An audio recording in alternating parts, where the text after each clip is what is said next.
बालियंतारे kangaroo कोर्टर कला चित्र जीवन नेला गाँ दंड प्रश्न रे कमिशनरेट पुलिस। बालियंता थाना अंचल आसी मनुष्यत्व को लज्जित करदेवा भली एक घटना।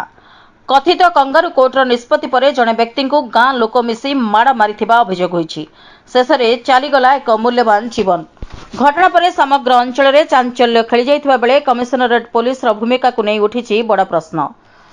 सूचना अनुसार बालियंता थाना अंचल में किछि विवाद को नहीं गाँ स्तर में बसीथिला कथित कंगारू कोर्ट। आईन को हाथ को नहीं किछि लोक निजे न्यायाधीश साजी देथिले दंड पर उत्तेजित गाँ लोक मिसी जड़े व्यक्ति को निर्मम भाव माड़ मारिथिबा अभियोग होईछि। गुरुतर अवस्था तांको उद्धार करा जाइथिले मध्य शेष में चिकित्साधीन अवस्था चलीगला तांकर जीवन। सबुठारु बड़ प्रश्न होछि घटना समय पुलिस करुथिला कौन। स्थानीय लोकों अभियोग परिस्थिति उत्तेजनापूर्ण थिबा सत्ते समय पुलिस पहुंची पारि नथिला। जदि पुलिस तत्परता देखाई थांता होई पारे एक जीवन बंची जाई पारि थांता। एबे कमिशनरेट पुलिस रो कार्य प्रणाली नै उठिछि अनेक प्रश्न। कौनसी परिस्थिति रे आईन को हाथ को नेबार अधिकार काहारी नाही, किंतु एठारे गाँ दंड नाम रे जेबरी मानविकता को हत्या करागला ताहा समाज पई एक चिंताजनक संकेत।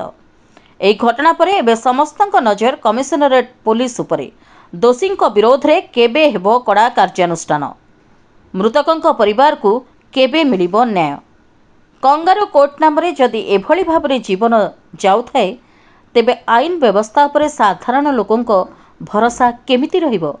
बालियंतार ए घटना एबे समग्र राज्य रे चर्चार विषय पलटिछि। Bureau report Ekamra media news.